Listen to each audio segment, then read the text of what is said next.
Ulama iki malah aneh, carane nentang iku dekne cara dekne wektu maghrib ku nganti kira-kira 6:30 nganti jam 7. Engko lagi wektu isya jam 7:15. Pokoke dekne moh nak darani wektu maghrib ku cepet moh. Jadi alasannya masuk akal. Pangeran nak gawe biasanya ana kembarane, jadi ana tandingane. Jadi lucu ulama kok jadi. Ulama ya kadang ya lucu. Sampai nak salat subuh jam piro? 4:30 kan, anggap aja 4:30. Berarti subuh nganti meletak srengenge ada waktu 1,5 jam. Ana waktu pinten? 1,5 jam. Lah saiki maghrib iku wis surup. Nggih, maghrib napa surup. Kudune maghrib ku duwe padanan subuh ana wektu 1,5 jam.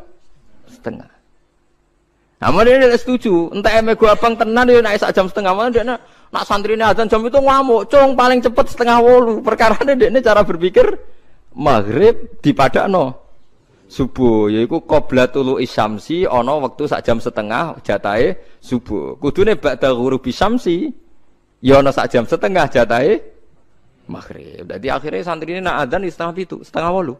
Nak jam itu diamuk tenan. Nak maulad dawilah wali 6:15 wis isa. Perkarane.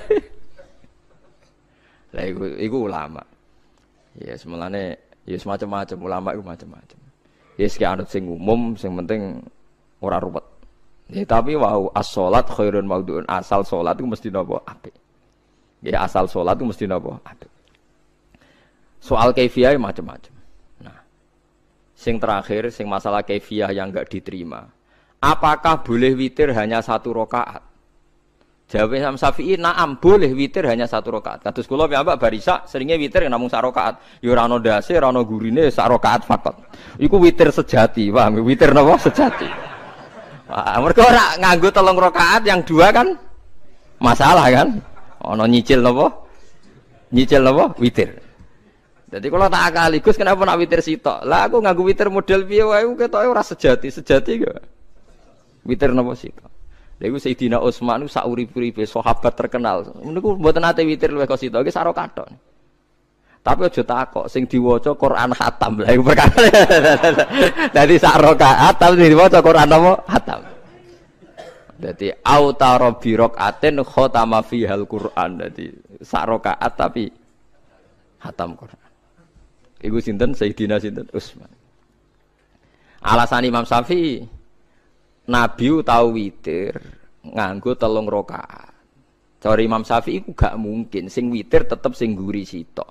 Mergo sing loro tetep salatun mustaqillatun, salat sing sendiri. Mulane mulai sakniki sampean nak mulai sallu sunatan minal witri rakaataini jami'ah wis pokoke salatu jami'ah ya la haula wala quwata illa billah. Lah kok nak imame sholli sunatan minal witri rakaataini wis muni sak muni-muni mumam wis pokoke aku saiki salat. Karena aneh, secara fikih aneh bagaimana mungkin sholat yang sudah disalami ya punya status kan? Sholat saya gantung sholat setelahnya. Lalu gunanya salam menutup itu apa? Masa assalamualaikum sementara Gusti ini masih ada. Wis disalami umpama kowe ngentut ya salate sah, umpama aurate kebuka ya sah. Mergo wis paham ya? Jadi sholat itu ora iso. Jadi mulane jadi kontroversi. Tapi ya apik bantah-bantahan sholat ya apik, bantah-bantahan barang apik. Jadi bangke bantah-bantahan iki ayundi malah perkara kan. Malah mari fitnah. Ya ada bantah-bantahan perkara napa? Sholat. Jadi ulama iki macam-macam. Jadi sing terakhir kula terangno tentang filosofi sholat. Di kula suwun sing ngaji kula sing seneng kula senajan to donga iftitah mboten wajib. Tapi nanti kesempatan kedah diwaca karena ndak ada riwayat yang mengatakan ulama pernah meninggalkan itu. Senajan toh sak kadar. Terutama pas napa inna sholati wa nusuki wa mahyaya wa mamati lillahi rabbil alamin. Itu salatku, ngibadahku, matiku, uripku namung kersane Allah. Utawa namung kangge Allah. Karena ini menjadi filosofi sing dadekno salat mari ahlil jannah. Jadi kita nak salat mesti ahlil jannah. Wong kot aflah, teman-teman bejo wis mesti bejane.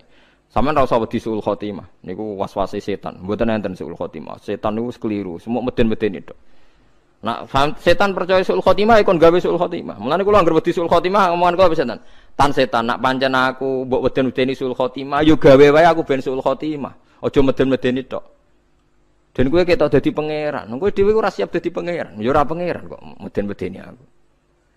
Jadi setan memang harus dididik, kudu diancam, paham ya? Mulane kula ana kiai pemuja setan kula ora seneng setan godane ngene kiai ra mesti selamat, wong top-top ra mesti selamat.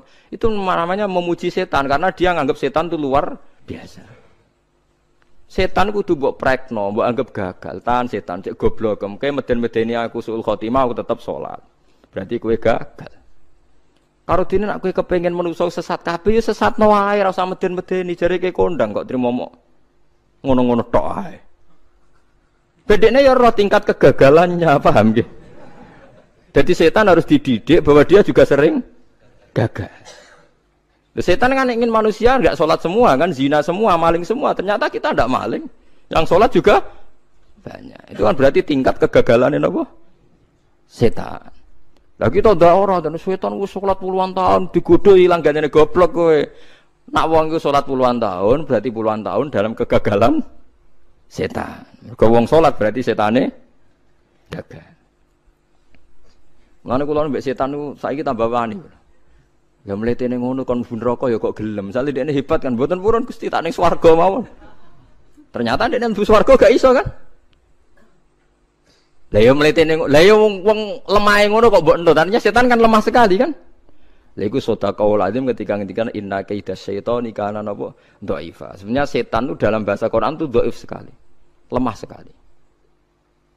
Tapi kita sering muji. Nggih, sering napa? Sering muji. Darani setan hebat, wong wali, wong alim kadang digodho kena. Ya soal kena cara kena, akeh ra kena ngono wis akeh napa? Akeh mboten napa? Kena. Minimal ngeten lho sampean. Tapi kula nate Gus kepengin tahajud terus tahajud berarti setane menang. Tapi setan ora sekedar kowe kepengin ra tahajud, kepengin kowe kafir. Umpama kira tahajud tenan iku ya setan isih rugi kok. Tapi kowe jek Islam, tapi jek mlebu swarga, kepengin iku nganti apa? Kafir. Jebule kowe ora kafir kan? Lan ana ulama nak tangi turu gak tahajud, ndekne nangis. Angger kae gak tahajud nangis. Terus matur mbek pangeran, Gusti kenging napa kula mboten kasil tahajud. Ambek pangeran dingendikane ngene teng kitab Al-Minanul Kubra karangan Imam Saroni. Kowe ku ulama kok bento. Sing nurokno kowe sapa? Nggih jenengan Gusti. Sing maringi tangi sapa? Nggih jenengan. Lah wis anggap ae kabeh kersaku, ora kersane setan. Wis bar. Mulane aku lara mati tahajud keterusan nggih tenang mawon kula. Kula duwe ilmune, Kowe ku ulama kok bento. Sing nurokno kowe sapa? Nggih jenengan Gusti. Sing nangene sapa nggih jenengan kula iya sak kabeh ku sing kersane aku ridho ra wis bar jan. Mulane kena tangi ra di tahajud nggih ridho mawon. Apa meneh sebedino.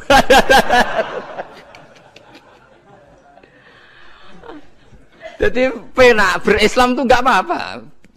Berislam tuh gampang.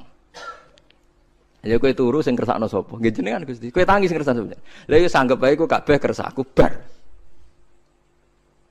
Paham ya? Terus nak wae tahajud ya tahajud yo kersane pangeran. Ra tahajud ya ra tahajud yo kabeh kersane napa? Pangeran. Penting boten maksiat mun sae. Penting boten napa maksiat.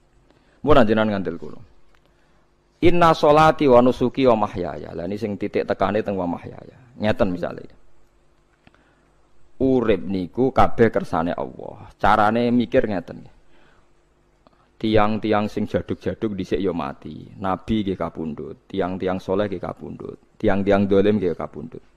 Kalau betul mereka ingin menjaga kehidupan, berarti kalau betul mereka kuasa kan tidak kapundhut.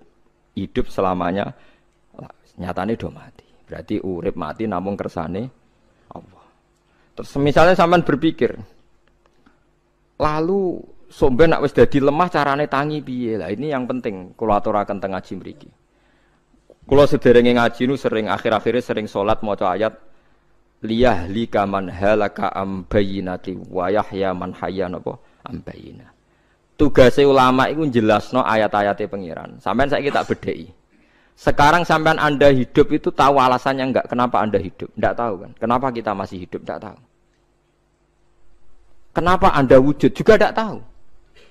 Kita pernah enggak ada, tahu-tahu ada. Juga enggak tahu alasannya kenapa. Yang jelas di luar ikhtiar kita. Setelah kita katanya punya akal ya, saya bilang lagi loh.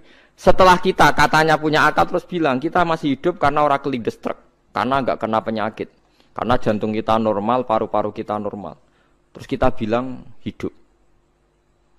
Jadi kita atas nama kebodohan bilang kita hidup karena jantung kita normal, paru-paru kita normal, semuanya normal. Maka kita hidup. Nah ditakoi, lalu kapan kita mati? Setelah jantungnya rusak, paru-parunya rusak, terus kita mati. Tapi orang yang sama kalau ada bilang, berarti yang menjadikan hidup itu jantung dan paru-paru. Lalu berarti zaman kita belum hidup itu jantung dan paru-paru harus ada dulu, karena itu yang bikin hidup. Ya ada juga, dulu ya ada juga. Loh ya kalau jantung dan paru-paru semuanya normal menjadikan kita hidup, berarti jantung dan paru-paru harus wujud dulu-dulu, karena itu yang menciptakan kita hidup. Ya ada juga ya tidak tahu. Paling-paling nanti statusnya paru-paru jantung hanya dipakai alat Tuhan untuk menjadikan ada kehidupan. Yang kita kira ada. Padahal sebetulnya kehidupan ini juga enggak ada karena kita tidak tahu. Sing darani urip iku apa ya ora roh. Kowe roh maknane urip apa? Ulama kabeh sing alim-alim darani urip apa ora mati ngono tok jawabane. Perkarane ora iso jelasno. Mulane ning Arab al hayat didul mamat sing darani urip iku ora mati. Karena nggak bisa dijelaskan, coba Anda menjelaskan. Kowe urip ku sebabnya apa? Ada nyawanya, nyawa itu di mana? Terus dia nempatnya di mana? Oh, nempatnya di jantung ini. Suara iso dijelasno. Nah, ketika hidup Anda tidak bisa Anda jelaskan, kudune sok ben wayahe tangi saka kubur juga nggak bisa dijelaskan. Karena wujud kita ya datang tanpa diundang dan tanpa ikhtiar kita. Nanti tangi saka kubur ya ora nganggo ikhtiar sama kan? Sama-sama ada kesimpulan lillahi rabbil alamin. Nah, tapi manusia atas nama akal sawangane hidup ini ada alasannya. Karena kita ada bapak ibu terus kita jadi wujud. Lucu kan? Hidup ini disebut ada sebabnya. Tapi nanti mati songko kubur terus tangi meneh dianggap enggak punya penyebab. Alasannya sudah dilemah kok. Ono meneh carane piye? Lah zaman kuwe ora ngono. Dadi ono saiki. Carane piye? Makanya kalau suruh balik-balik bilang, jika tangi songko kubur iku mukhal, berarti wujudnya Nabi Adam dan wujud yang sekarang lebih mukhal karena tanpa sebab. Nggih tanpa napa? Sebab. Lho nggih to, aneh Nabi Adam mbek sampean saiki no. Dadi roh gentayangan dhisik kok apa ujug-ujug dadi sakmene iki. Do diutang, di kasus, do demenan. Aneh pundi? Aneh wujud yang sekarang karena wujud nanti ning ora-ora mahsyar wujud dari wujud yang sudah ada. Sementara wujud kita yang sekarang dari tidak ada. Lain ngumalane pangeran didik napa hal ata alal insani khidum minad dahri lam yakun syai'am mazkura. Manusia itu harus ingat bahwa dia pernah tidak ada. Ya, dari tidak ada ini menjadi ada adalah ayat bahwa wujudnya dia tidak ikhtiarnya dia sendiri. Mulane setan dinyak pangeran. Karo dene kok nyembah setan. Ma asyadtuhum khalqas samawati wal ardi wala khalqa anfusihim. Wa ma kuntum muttakhidal mudillina aduda. Setan kok mbok dewak-dewakno piye? Apa setan melok gawe langit bumi? Ora. Apa setan gawe awake dhewe? Ora. Umpama setan gawe awake dhewe mesti dekne milah berpenampilan ganteng, gerduwe ku elek kabeh, wewe ge elek kabeh. Umpama dekne gawe awake dhewe milih dadi napa? Ganteng. Mulane tiyang sing pun wusul nak roh setan mlebu neraka. Wah, berarti setan ra hebat, mletene ngono jebule milih nggon neraka. Kudune nak hebat kan milih nggon apa? Swarga. Lho niku mun kersane pangeran nego setan dakok neraka, nak wong apik dakok swarga. Lah iya trimo diatur kok botol ngono ae kan. Artinya jika Anda bilang wis kersane pangeran setan dakok neraka, berarti setan mau koyok botol, koyok watu sing ditata sing duwe. Berarti setan ndak siapa? Siapa. Sama dengan kita ndak siapa? Siapa. Alam yakun syai'am. Lah nek ora ngerti siapa-siapa terus wusul inna sholati wa nusuki wa mahyaya wa mamati lillahi rabbil alamin. Dadi urip kula mati kula sedanten ikhtiar kula namung kagungane napa jenengan. La syarikalah pun mboten enten tiyang sing sinten mawon mboten enten sing ngatur niku. Terus wa bidzalika umirtu wa ana napa minal muslimin dan dengan keyakinan niki kita diperintah. Jadi donga iftitah senajan to mboten wajib tapi itu filosofi dalam hidup. Kersane jenengan napa nggih delok donya niku pun bar. Urip ya kersane pangeran ya mati kersane pangeran. Mula kadang nggih mikir aku nek mati Bar mati jebule gak kiamat-kiamat tak kesuwen cah ngenteni atusan apa tahun misalnya. Anda tidak usah khawatir begitu. Zaman Nabi Adam nganti bapak amak wis saiki 7.000 tahun. Kok ora protes mbek pangeran? Terlambat Gusti saya menyaksikan dunia karena 7.000 tahun yang lalu. Nggih saniki kan pun tahun pinten to? 7.000 umure donya saniki pun pinten? SM itu kalau menurut penanggalan agama itu 5.000 tahun. Sebelum Masehi dihitung Nabi Adam itu, pokoknya dihitung langit bumi ini 5.000 tahun. Nah saat ini tahun 2000, sekitar 7.000 tahun. Padahal wonten sing ramal umure donya mau pinten? 7.000 tahun. Jadi enak sing mun diutang-utang mun beres nih mun bar nih mun dianggap bar nih mun tak nih. Jarine to. Dieling-eling nggih kula suwun senajan to ilmu niki mun lazim diyakini tiyang Islam. Tapi sampean ulang-ulang. Kados srengenge misalnya. Kula nek delok srengenge niku eling. Berarti urip ning swarga selawase-lawas iku mungkin. Karena Allah bisa menciptakan benda yang begitu panas tapi punya daya tahan atusan tahun. Pemenang nak cara discovery ya nak ngitung malah jutaan tahun yang lalu malah bawa hitungan kontiwa dari dinosaurus 400 juta tahun. Padahal agama nanggali bumi namung pinten? 5.000 tahun sebelum napa Masehi. Tapi nak cara wong-wong ilmuwan jutaan napa? Sing ngitung ya sapa terus ke apaan terus. Ndak begini saja kalau sampean melihat matahari misalnya. Matahari itu kan banyak panas sekali. Ternyata Allah bisa mengelola matahari seawet itu. Ribuan tahun. Apalagi ngelola kita. Kita ini untuk abadi lebih gampang. Karena bahannya ada panas. Nggak gampang rusak. Terus gampang direproduksi. Maksudnya gampang digantikan. Maksudnya kan di masa lalu kan kena. Kayak Rogen udah anak keriting akeh kok putune kan gampang. Lho kalau mikir mau gampang ngeten. Misalnya buaya gitu masyhur dianggap hewan purba yang terlama. Menuso ilang wis ketok angel. Misalnya koyo boyo mati ana anake meneh, anake ana anake. Nabi Adam kan ngoten. Wong sitok di ketahanan sampai saiki. Gonta-ganti wong. Artinya berarti ada gen Adam yang abadi sampai sekarang kan karena setiap manusia sekarang berarti ada gennya Adam. Artinya Allah memberi contoh betapa Allah bisa ngatur supaya fisik manusia gen ini abadi. Buktinya Adam nganti saiki kan masih kan? Lho nggih to, pasti di antara jasad kita kan ada unsur Adam. Lah ya Allah gawe sura, apa meneh kowe sampeyan ning swarga ning neraka, Allah tetap punya cara untuk bikin abadi. Mbok piye carane? Tapi melihat Nabi Adam nganti tok sampeyan kan ana bukti Allah duwe cara ngabadekno unsur Adam. Karena tidak mungkin kan dalam diri kita sekarang enggak ada unsur sinten? Adam. Sama ndak oleh bantah. Tapi Adam piyambak kan pun kapundhut. Tetapi Adam yang sekarang sampai sampean saiki. Mbok tapi ya ora roh sampean sing turunane Qabil apa sing ora roh pokoke jek ngono ae. Wong jarene cerita. Qabil iku lahire ning swarga. Dirabekno mbek Labuda sing lahire ning bumi. Labuda ku elek gembrot. Habil lahire ning bumi, rapati ganteng, dirabekno Iklima sing wayu.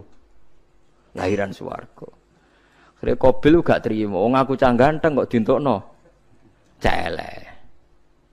Mulane saiki nek ana cah ganteng dientukno cah elek ra trimo ya kaya Qabil.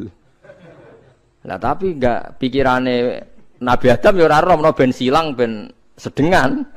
Mergo nek elek entuk elek kan malah musibah kan. Saiki anake ra melok dosa tapi eleke dobel. Misale keriting untuk keriting, elek untuk elek, fakir untuk fakir kan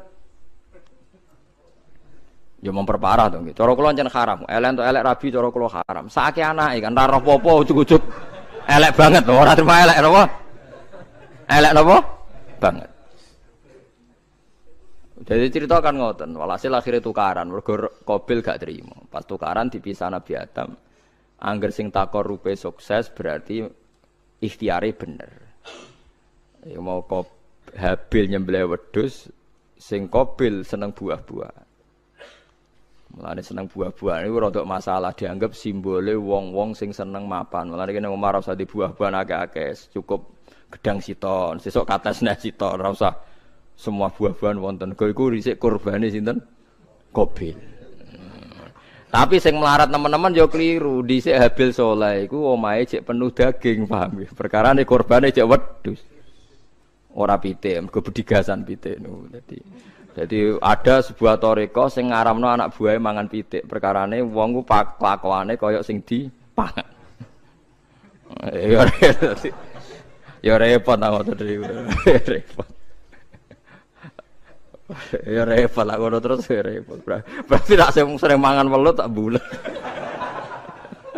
Ngono kuwi berlebihan. Toreko niku napa? Berlebihan wis biasa mawon. Kula nggih mboten fanatik iki biasa. Tapi kalian kula ora seneng mangan. Jadi kan unsur hewani saya kan ndak banyak. Kula rapati seneng napa mangan. Walhasil akhirnya Qabil korbannya enggak diterima. Habil diterima. Terus semenjak itu juga akhirnya walhasil Qabil mateni Habil. Jadi makanya konflik wedoan konflik tertua. Mental membunuh ya mental tertua. Pertama peradaban manusia itu dibangun rebutan wong wedok dan saling membunuh. Nek ana tukaran kira usah gawa, iku tradisi terlama. Nggih, tradisi terlama manusia. Mesir kok bentrok padha Islame. Irak, Syria kok bentrok iku tradisi terlama. Demi wedokan nek direwangi tukaran, tradisi terlama. Biasa. Dadi iki biasa mawon urip napa? Biasa. Kabeh kejadian ngene iki wau inna sholati wa nusuki wa mahyaya wa mamati lillahi rabbil alamin. Macam-macam ya nek tiyang tasawuf ngartekno kabeh iku kersane Allah. Nek tiyang fikih ngartekno semua ibadah kita diikhlasno ora golek imbalan namung kabeh dipersembahkan kangge Allah. Cuma teori fikih ini ada kelemahannya, kesannya Allah itu butuh kita kasih. Padahal kita bisa sholat yang nganggo hidayate pangeran, iso zakat yang nganggo donyane pangeran. Kok kowe ngrasa zakat itu donyane sapa? Mulane sing bener nggih teori tasawuf, kita iso sedekah ya kersane pangeran. Sing kita sedekahno nggih donyane pangeran. Berarti lillahi. Nah, jadi lillahi ta'ala artinya nak cara tasawuf itu bahwa semua kebaikan kita ini karena Allah, karena hidayat Allah. Nah, cara fikih mboten kesannya kita yang berbuat lalu kita ikhlaskan Allah. Tapi pertanyaannya kan kita bisa berbuat itu pakai fasilitas apa? Hidayahnya Allah juga kan? Nah, makanya ilmu tertinggi dianggap tasawuf karena tasawuf ini yang benar-benar lillahi rabbil alamin. Tapi fikih juga baik karena wong kan seneng GR to nak muni aku alhamdulillah bar zakat. Muni aku alhamdulillah bar zakat itu kan ya ora jelas.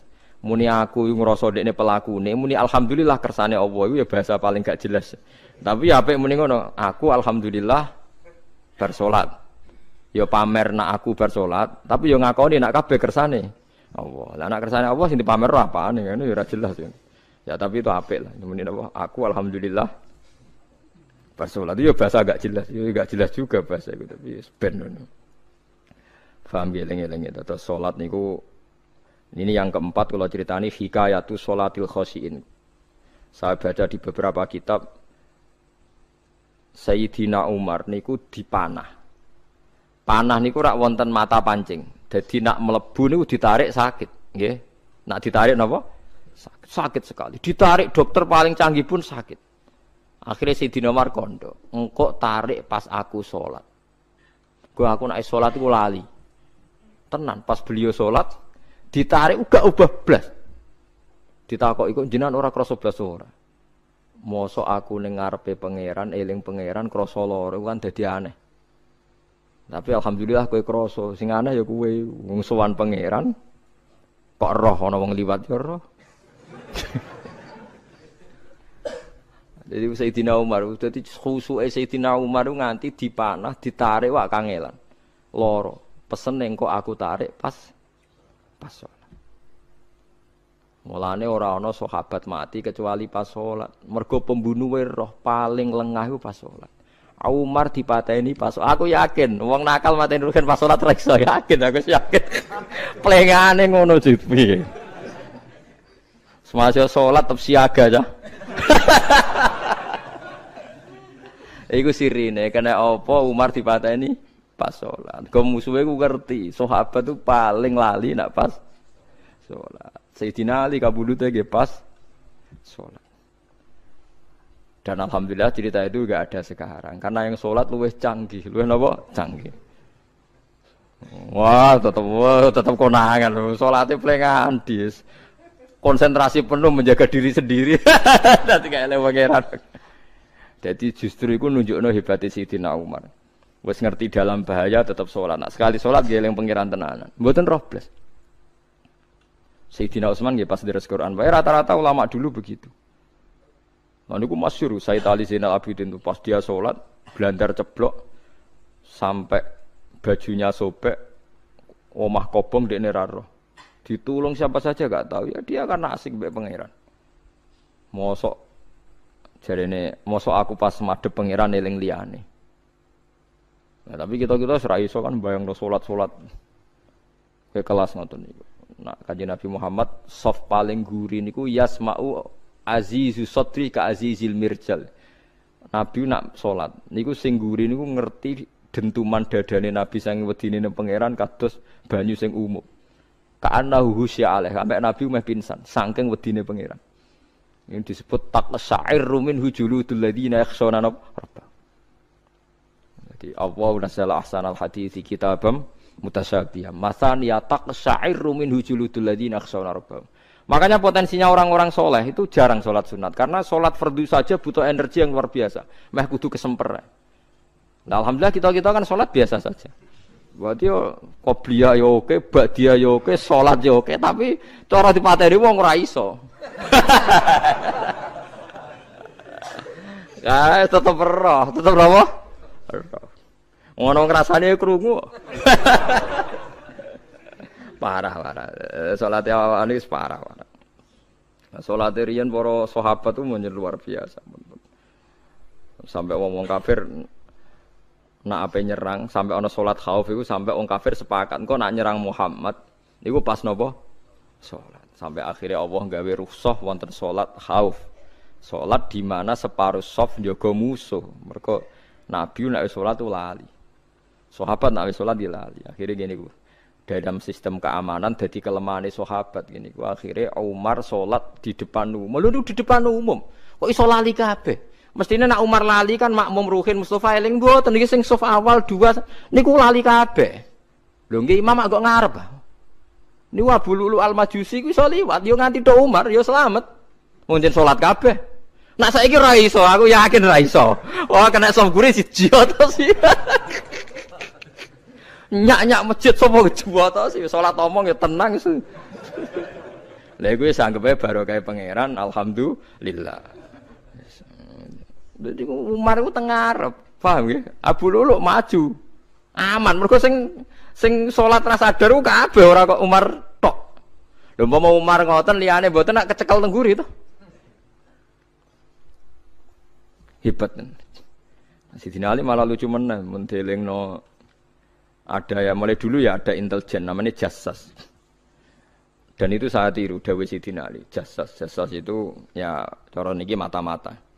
Ya Amirul Mukminin, orang Khawarij itu berambisi betul membunuh Anda. Mbok ndak usah salat jamaah di masjid. Kita-kita ini menjaga Anda di rumah. Sayyidina Ali jawab, "Hisni ajali." Jadi masyhur Sayyidina Ali ngendikan, yang menjaga saya itu ajal saya, bukan pengawal presiden. Kalau saya mati sekarang, penjaga enggak ada artinya. Begitu juga aku nak ora wayahe mati. Iku wong niat mateni aku ya ora iso. Sepintas ngendikannya ini hanya klis, tapi nak bangen-angen bener. Sampeyan delok saiki, misale Pak Harto itu prajurit perang mulai dulu, matine ya ning omah. Kok ora pas ketembak musuhe, padahal sak urip-uripe perang. Khalid bin Walid niku sahabat paling banyak perang.